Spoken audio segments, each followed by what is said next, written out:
Hey, it's Jo. So this is part 2 of our YouTube controversies. First on our list is PewDiePie.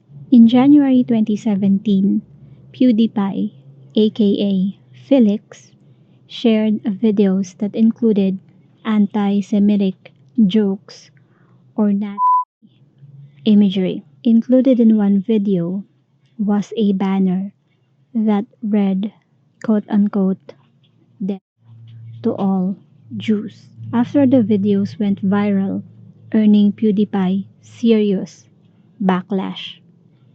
The Walt Disney Company severed ties with the YouTuber. In a now deleted video, PewDiePie kinda sort of apologized. He said, quote unquote, I just want to reiterate that my intention was to show how stupid the website is and how far you could push it. Then, he decided to blame the media, particularly the Wall Street Journal, for their deep dive report on him. According to PewDiePie, quote unquote, it was an attack toward me to try and discredit me, to try and decrease my influence and my economic worth. These three gentlemen from Wall Street Journal that did this are also very proud of this. He then flipped off the camera saying, try again, mother F. Na hindi pa rin sabihin sa YouTube, it's against the policy. But, PewDiePie still wasn't done. He said, quote unquote, personally, I think they are the ones normalizing hatred because there is actual hatred out there. Instead of celebrating my show getting cancelled, why don't we focus on that instead? Apparently, he didn't learn his lesson because in September 2017, he said the N-word during a video game live stream. If you remember, medyo nagkaroon din ng backlash si Kathleen Lights because of saying the N-word while she was playing at Jacqueline's house. And medyo nagkaroon din yata ng strain yung friendship ni Jacqueline Hill tsaka ni Kathleen because Jacqueline Hill uploaded the I believe it was an Instagram live of Kathleen playing and saying the word. PewDiePie released an apology video on YouTube shortly after that live stream. According to him, quote unquote, it was something I said in the heat of the moment. I said the worst word I could possibly think of, and it just sort of slipped out. I'm not going to make any excuses as to why it did because there are no excuses for it. And he called himself, quote unquote, an idiot.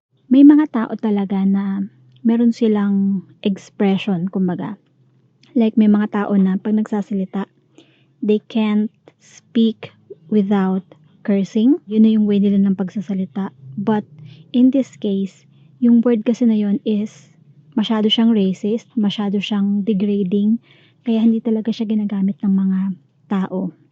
Hindi siya dapat lumalabas sa bibig ng kahit na sino kasi kahit na anong gawin mong pagsasorry or pagpapaliwanag, the damage has been done. Kumbaga, live stream pa. So, wala talaga siyang maikakatwiran kasi napapanood siya ng mga tao, di ba? So yeah, we need to be really careful of what we say, especially on social media. Kasi kahit burahin mo yan, pag may naka-pick up na, wala ka na magagawa. Kakalat at kakalat na siya. Next on our list is Mona Lisa Perez. This is a tragic one. In June 2017, Mona Lisa and Pedro wanted more viewers. Minsan hindi rin nakakatulong yung sinasabi na do it for the views, do it for the vlog, especially kung delikado. So, Mona Lisa and Pedro they hoped to up their views. So Mona Lisa and Pedro hoped to up their views by having Mona Lisa shoot Pedro while he was holding a thick book. Unsurprisingly, the stunt went horribly wrong and ended up killing Pedro. The stunt had been his idea. Pedro thought, the book would stop the bullet. It didn't. His reasoning was that another book that had been shot had stopped the bullet. The couple already had one child at the time, and Mona Lisa was pregnant with their second one when Pedro died. Right before the incident, Mona Lisa tweeted some unintentionally chilling words. Quote unquote, "Me and Pedro are probably going to shoot one of the most dangerous videos ever. His idea, not mine." In December 2017, Mona Lisa pleaded guilty to second-degree manslaughter.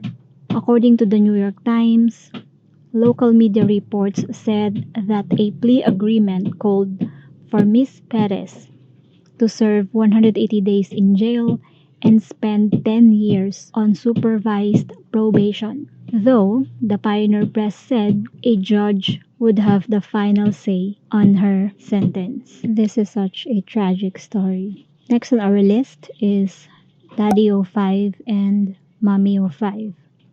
Michael and Heather Martin, aka Daddy 05 and Mommy 05, constantly shared videos on Daddy 05's YouTube channel that many argued depicted abuse of their 5 children. The videos were pranks, but they appeared to cause the kids serious emotional, mental, and physical distress. For example, the kids were encouraged to beat each other up. 2 of the 5 kids are the biological children of Michael and Rose Hall, while the other 3 kids are Heather's biological children. In May 2017, Michael lost custody of his and Rose's children, Emma and Cody. Rose was granted emergency custody of her kids. Michael and Heather released an apology video maintaining they loved their children. In September 2017, Michael and Heather pleaded guilty to child neglect charges and were sentenced to probation. Next on our list is Nicole Arbor.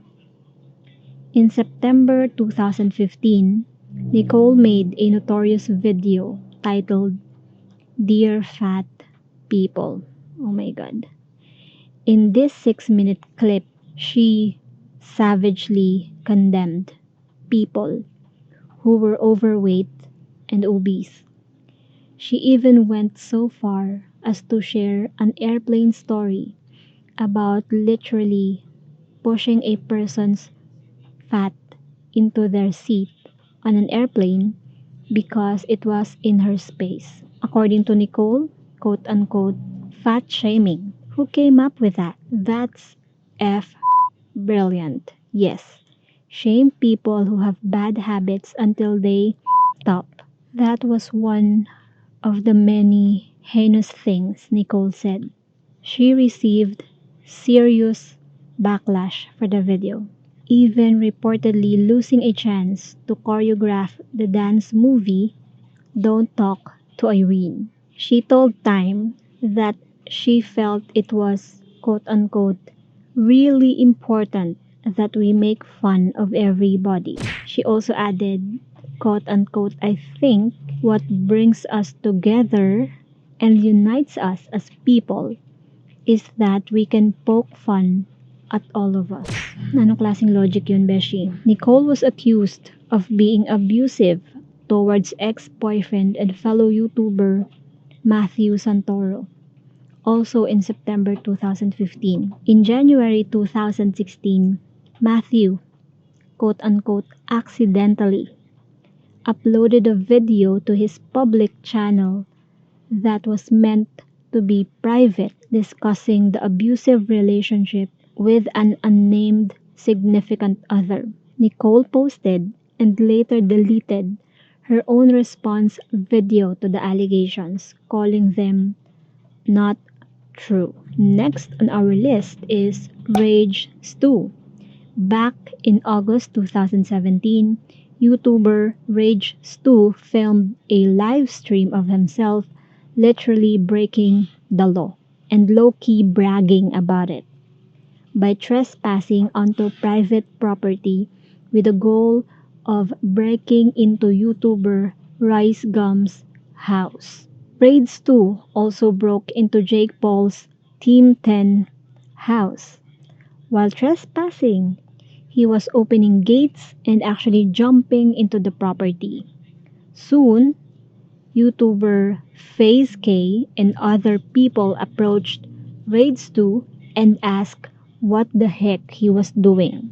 Some kind of scuffle broke out and Rage Stu was ultimately apprehended. He managed to escape until a police helicopter was used to find him and arrest him. May gulay. This should have been an open and shut case. But no. Raids 2 shared pics of his bruises and alleged FaZe K and company beat him up and stole stuff from him. FaZe K then made a video explaining what really went down and how he didn't lay a finger on Rage Stu. Kagulo naman ng mga batang are. Okay, last but not the least is people willingly ate toxic Tide Pods for a challenge. Disclaimer, please, kumain kayo ng kanin at ulam, huwag kayong kakain ng Tide Pods. A huge YouTuber named Glozell Green filmed a video eating the detergent. My God. This is super dangerous and potentially lethal. The Tide Pod Challenge took the internet by storm in early 2018. Hindi porke uso, makikiuso tayo. Lalo na katulad ng mga ganitong challenge. Detergent yun eh, ba't mo kakainin, di ba? A lot of stores literally lock up the detergent packets to avoid people from buying the detergent and eating them for a challenge. So, kapag may mga nauusong challenge, di ba nakiki-challenge yung mga kung sino-sino, challenge ng ganito, challenge ng ganyan. So, wag tayong basta-basta, alam niyo, nakikiuso sa mga ganitong bagay, lalo na delikado. I believe meron pa ako nabasa na isang teenager na challenge siya ng mga kaibigan niya na kainin yung, I'm not sure kung linta ba yun or something on the ground sa garden nila, and kinain niya and nagkaroon yata siya ng complications, something like that led to his demise. I will try to find that article and gawa ako ng video. The lesson is, wag basta makiuso. Kung anong uso, hindi ibig sabihin na yun ay maganda at yun ay safe. So please, let's always think rational. So yeah, that's it for today's video. Thank you so much, you guys, for watching. Please like and subscribe. I hope to see you on my next video. God bless you all. Stay safe. Stay home. Bye.